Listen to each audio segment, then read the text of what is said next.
Hola jóvenes, ya estamos en la recta final de la materia. Me toca esta vez darles clases sobre el metabolismo de aminoácidos, que es el último de las rutas metabólicas a estudiar por este año. Ya después de esta clase viene integración al metabolismo, en donde vamos a integrar todos los conocimientos adquiridos en la materia para estudiar cómo se activan y desactivan las rutas metabólicas a través de intermediarios entre diferentes órganos. En esta clase vamos a hablar de la introducción. Déjenme poner un momentico un apuntador. A ver si me ve.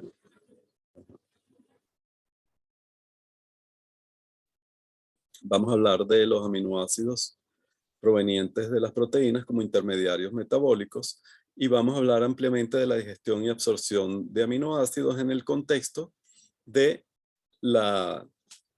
el metabolismo de estos macromoléculas. Hablamos a manera introductoria apenas del balance nitrogenado, porque esto ya lo vieron en sus clases de nutrición. Yo soy el profesor Julio Zambrano y aquí tienen mi correo para las preguntas y para cualquier información que requieran pertinente a la materia. Los aminoácidos, en realidad los alfa aminoácidos, que son los metabólicamente activos, además de su rol bien conocido por ustedes como unidades monoméricas constituyentes de proteínas, son metabolitos energéticos y precursores de muchos compuestos nitrogenados biológicamente importantes, tales como grupo hemo. Por aquí tenemos las porfirinas en representación del grupo hemo, aminas fisiológicamente activas, glutatión. Les señalo por dónde nos vamos a dirigir en diferentes fases de las clases, etcétera. Nucleótidos y coenzimas nucleotídicas, porque tienen pirinas, purinas y pirimidinas. Estos aminoácidos se clasifican entonces en dos grandes grupos, ¿verdad? Aminoácidos esenciales y aminoácidos no esenciales. Los mamíferos sintetizan los aminoácidos no esenciales a partir de precursores metabólicos, pero deben obtener los aminoácidos esenciales de la dieta. Aquí se presenta entonces un problema, y es que el exceso de aminoácidos provenientes de la dieta no pueden ser almacenados ni excretados, como ocurre con las otras macromoléculas. Más bien, estos deben ser convertidos en intermediarios metabólicos, como lo son. Vamos a pasar un momentico acá para que vean. Esta es una ruta metabólica cualquiera que vamos a estudiar más adelante, y tenemos un intermediario que es el alfa-cetoglutarato. Este es el ciclo de Krebs, que ustedes conocen ampliamente porque lo estudiamos en profundidad.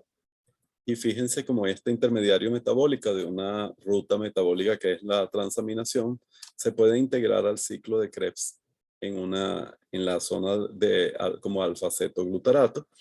Integrándose al ciclo de Krebs, entonces puede tener un destino en la síntesis de compuestos carbonados como la glucosa, o puede ser catabolizado hacia la producción de energía. Pero estos aminoácidos no pueden ser, como les dije, almacenados ni excretados, como ocurre con otras macromoléculas. Más bien, estos deben ser convertidos en oxaloacetato, acetil-CoA o alfa-cetoglutarato o piruvato.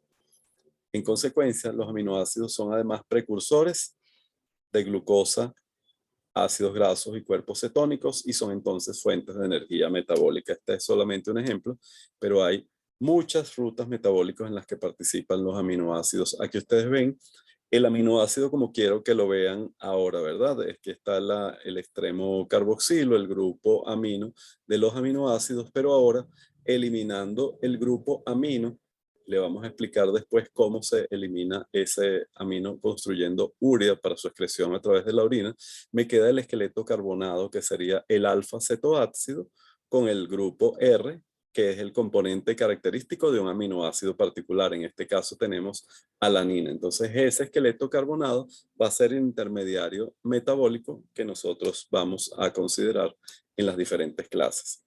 A manera de recordarles que ustedes, aunque lo vieron ya en el tema de nutrición, el balance nitrogenado es, por decirlo de alguna manera, el equilibrio del nitrógeno en diferentes condiciones metabólicas. Por ejemplo, ya como ustedes recuerdan, en niños en crecimiento, embarazados o adultos en recuperación, el balance nitrogenado es positivo porque es mayor el aminoácido que se consume que el que se excreta.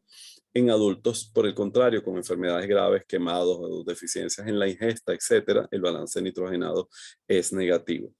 Entonces, en la digestión ocurre la degradación de proteínas exógenas, que la vamos a estudiar ampliamente, que provenientes de los alimentos que constituyen de 70 a 100 gramos de proteínas de macromoléculas diarias, y por la vía endógena, entonces tenemos la degradación de enzimas, proteínas digestivas, proteínas epiteliales provenientes del recambio celular, que aportan de 30 a 200 gramos por día de las proteínas consumidas. La digestión de aminoácidos es un proceso muy eficiente, dado que solo de 6 a 12 gramos de proteína, 1 a 2 gramos de nitrógeno es eliminado con las heces.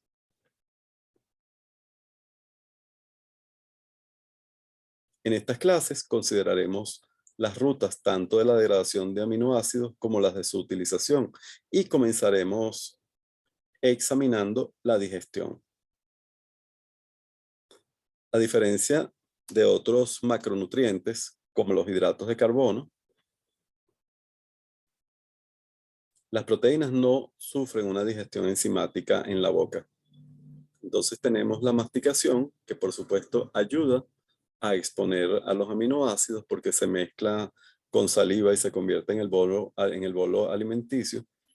Se contribuye a aumentar la superficie expuesta de las proteínas para su posterior digestión.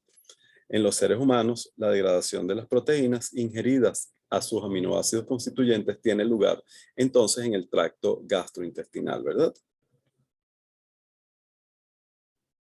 La entrada de proteínas de la dieta al estómago, lo tenemos por acá, estimula la secreción de la hormona gastrina por la mucosa gástrica, la cual a su vez estimula la secreción de ácido clorhídrico por las células parietales u oxínticas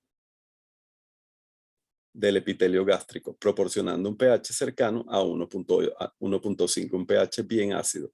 Además, se secreta pepsinógeno por las células principales de las glándulas gástricas. Entonces, antes que la comida sea ingerida, como dice aquí, el estómago es preparado para recibir el bolo alimenticio por centros cerebrales que responden a estímulos visuales, olores, sabores, e incluso pensar en comida activa las rutas metabólicas degradativas de los aminoácidos. Por vía vagal se activan neuronas entéricas que liberan acetilcolina. Esta actúa directamente sobre la célula parietal, que es la que produce ácido clorhídrico, y péptido liberador de gastrina. Se libera gastrina por la célula G, la cual activa por vía sanguínea las células parietales, las células principales, que entonces van a ser las encargadas de secretar pepsinógeno, y mucosas. Entonces aumenta la secreción de ácido clorhídrico y de pepsinógeno. Aquí tenemos un ejemplo de el aumento de ácido clorhídrico. Aquí estamos en las células parietales que están cerca de la circulación sanguínea. De aquí tenemos un aporte de cloruro que entra por una vía bien conocida por ustedes a través de transportadores específicos y se va a unir con protones que provienen del CO2 sanguíneo, el cual a través de la anhidrasa carbónica pasa a ácido carbónico y bicarbonato más protones. Estos protones atraviesan también la membrana apical de las células, la membrana luminal de las células parietales del estómago, y se mezcla con el cloruro para producir ácido clorhídrico y dar este pH que favorece la desnaturalización de proteínas, las hace más vulnerables a la acción de las proteasas, estimula a nivel del duodeno la secreción del flujo pancreático, y en tercer lugar sirve de antiséptico y desinfectante de los alimentos que llegan al estómago. El jugo gástrico ácido es a la vez un antiséptico, como les dije, que mata la mayor parte de bacterias y produce el desplegamiento de las proteínas, la desnaturalización de las proteínas, haciendo que sus enlaces peptídicos internos sean más asequibles a la hidrólisis enzimática, como les expliqué ahorita. El pepsinógeno es un precursor inactivo osmógeno estomacal. Por aquí tenemos, todavía no nos vayamos de la fase estomacal, el cual se convierte en pepsina activa por la rotura autocatalítica que tiene lugar a pH bajo. Recuerden que tenemos un pH de 1.5 y esto estimula a la liberación de un péptido de unos 50 aminoácidos en el extremo amino terminal del pepsinógeno, dejando así descubierto al sitio activo. Por tener ácido aspartico en su sitio activo, la pepsina es una aspartil proteasa perteneciente al grupo de las carboxil proteasas. En el estómago, la pepsina hidroliza las proteínas ingeridas en aquellos enlaces peptídicos que se encuentran en el lado amino terminal de los residuos de aminoácidos, y lo vamos a ver un poquito con más detalle más adelante, aromáticos como fenilalanina, triptófano y tirosina, o diversos aminoácidos neutros como leucina, cortando cadenas polipeptídicas largas y generando una mezcla de péptidos más pequeños. Esto es lo que ocurre con la digestión de proteínas en el estómago. Los movimientos peristálticos también del estómago ayudan también a favorecer el efecto del bajo pH sobre sobre los alimentos, sobre las proteínas en este caso. A medida que el contenido de ácido o el contenido ácido del estómago pasa al intestino delgado, el pH bajo desencadena, entonces llegamos acá al intestino delgado y ahora sí nos podemos ir para acá y llegamos a la fase intestinal. Se desencadena la secreción de la hormona secretina en la sangre. Entonces tenemos por acá la secretina, ya lo vamos a ver igual en otra diapositiva, pero no la vamos a pasar todavía. Esta hormona, la secretina, actúa sobre el páncreas, estimulando las células del epitelio de los conductos pancreáticos para que secrete bicarbonato al intestino delgado.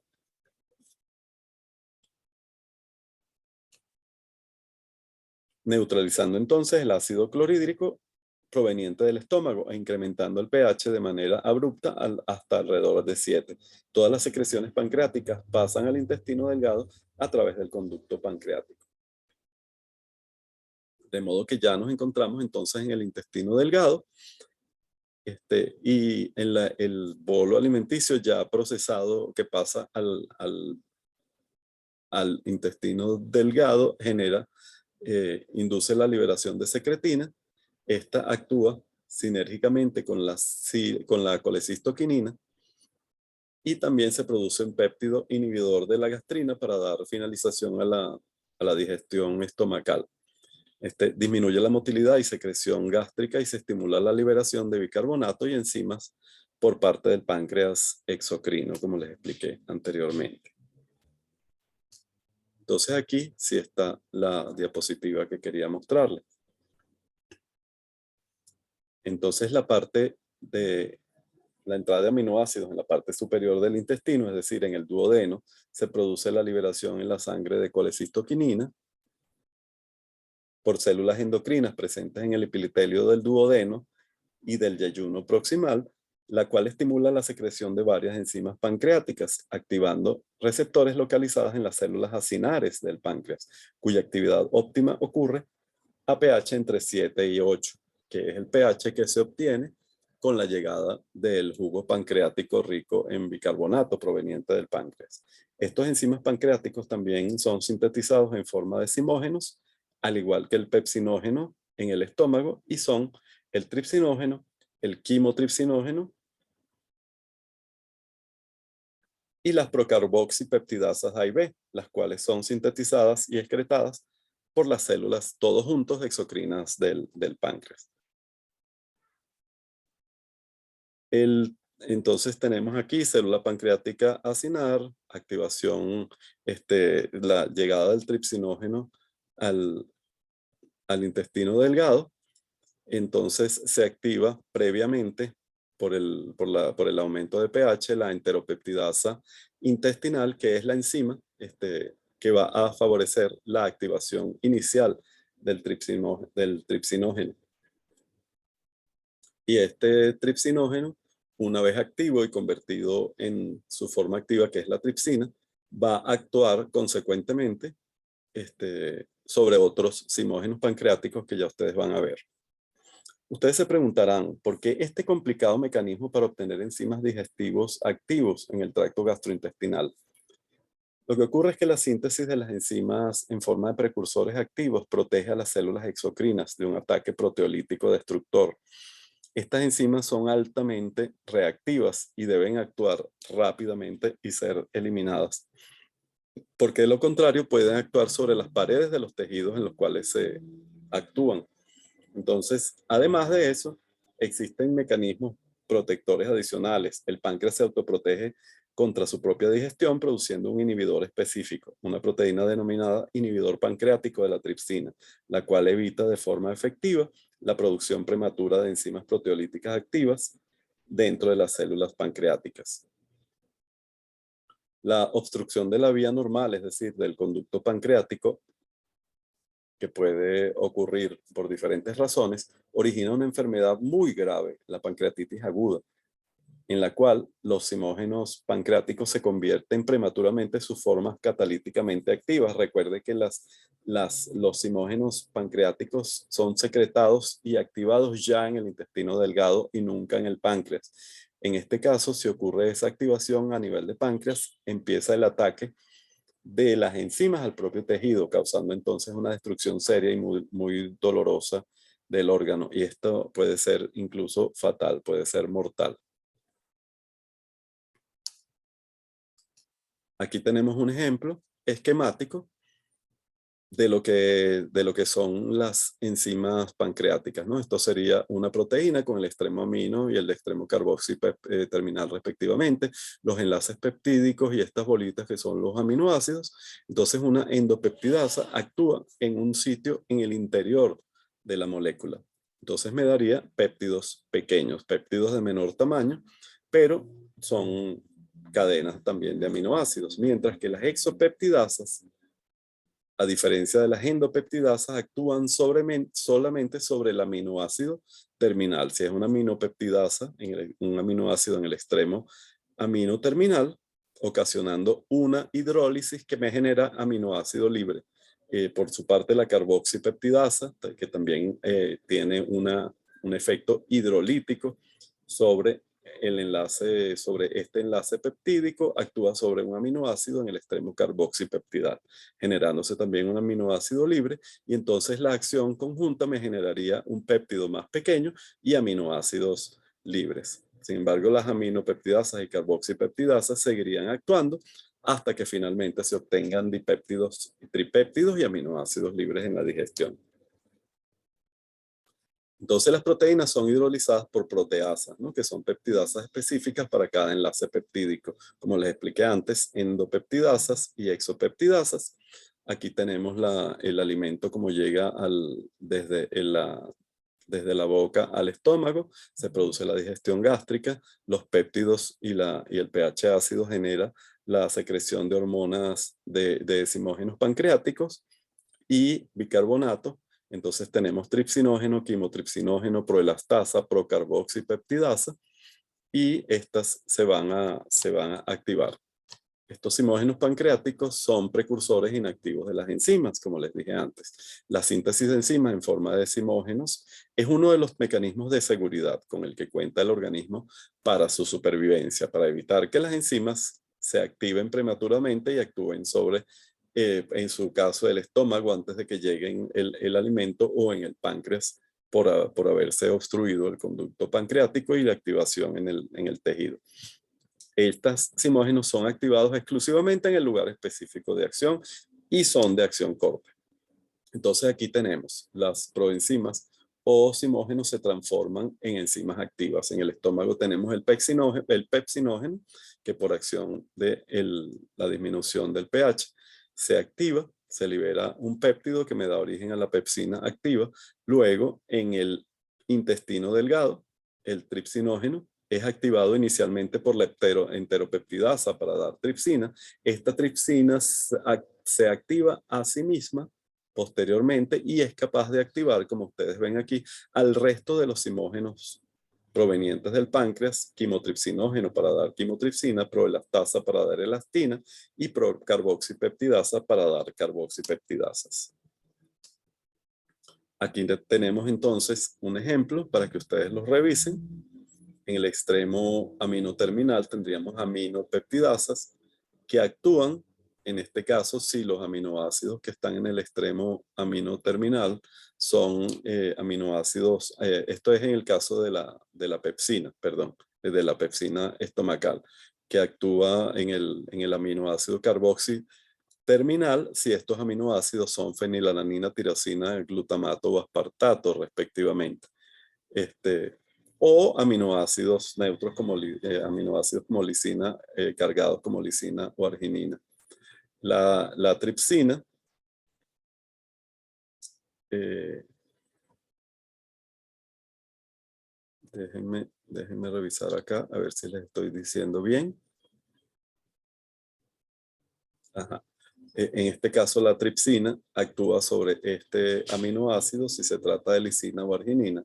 La quimotripsina hidroliza al extremo un enlace peptídico carboxiterminal si el aminoácido es un aminoácido aromático o leucina. La elastasa si el aminoácido es alanina, glicina o serina.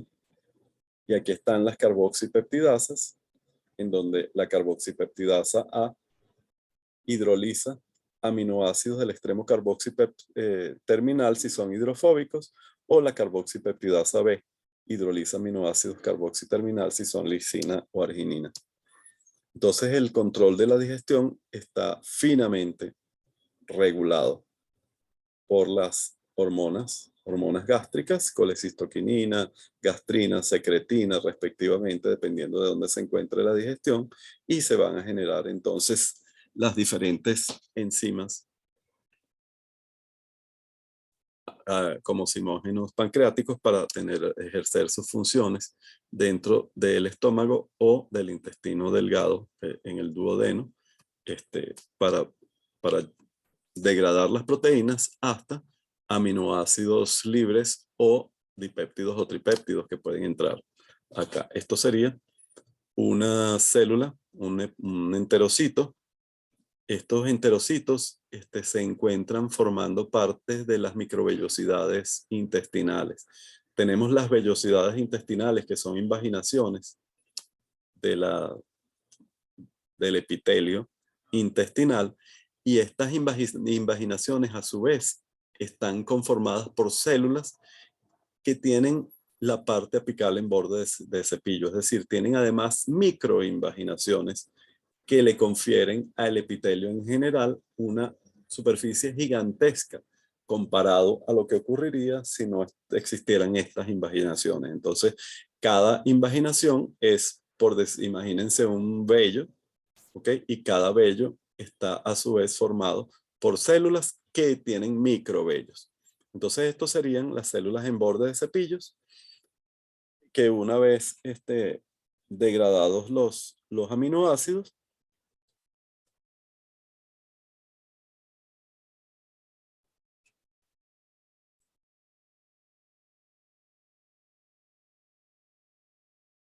eh,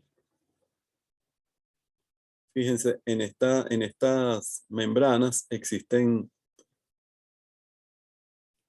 enzimas unidas cercanas a la membrana que hidrolizan residuos carboxiloterminales sucesivos de los péptidos. Una aminopeptidasa que hidroliza residuos aminoterminales sucesivos de péptidos cortos.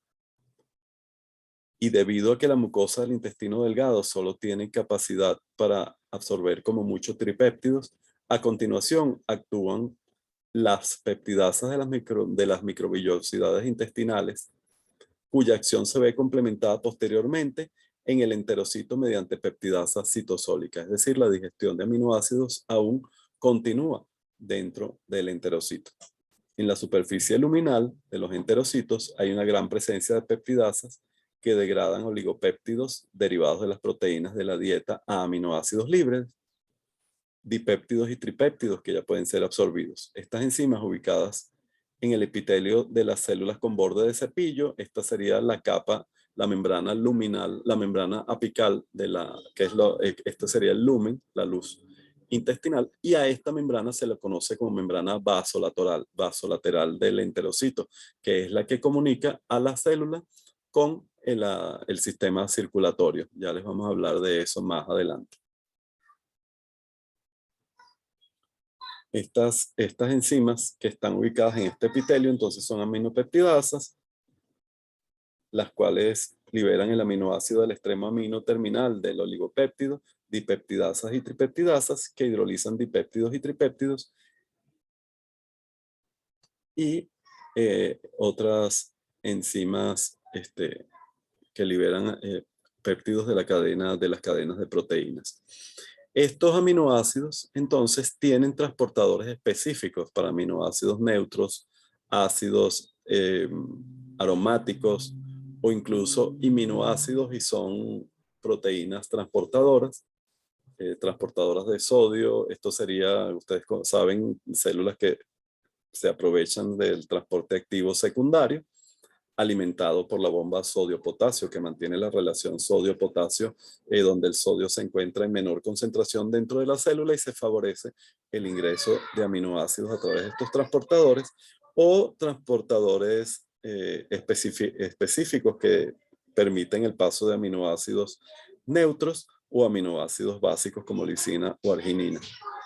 Luego, en el interior del enterocito, entonces tenemos el paso hacia la sangre de aminoácidos hidrofóbicos pequeños, aminoácidos neutros, o incluso dipéptidos o tripéptidos a través de sistemas de transporte que ya les voy a mostrar en otra diapositiva, que pueden ir hacia el hígado. Aquí tenemos otro esquema, ¿no? Estas serían las proteínas, tenemos los péptidos, existen transportadores para dipéptidos y tripéptidos que son aún hidrolizados por peptidasas citosólicas, y se unen al grupo de aminoácidos. Aquí está otro mecanismo a través del que se pueden endocitar algunos oligopéptidos particulares que pueden atravesar el enterocito en forma de vacuola y ser enviados directamente a la vena porta hepática a través de la membrana vasolateral del enterocito. Entonces, nuevamente, esta es la membrana vasolateral que está del lado que se comunica con el sistema circulatorio, y la membrana luminal, que es la que recibe los alimentos previamente digeridos.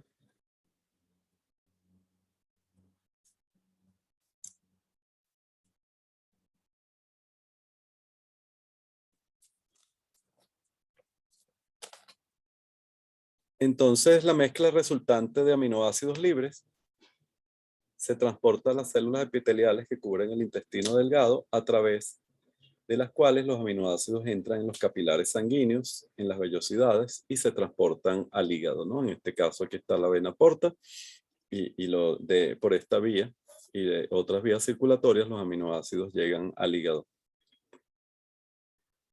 La mayor parte de las proteínas globulares de origen animal se hidrolizan casi completamente a aminoácidos en el tracto gastrointestinal, pero algunas proteínas fibrosas, tales como la queratina, se digieren solamente de manera parcial. Además, el contenido proteico de algunos alimentos vegetales está protegido contra la degradación por cáscaras de celulosa no digeribles.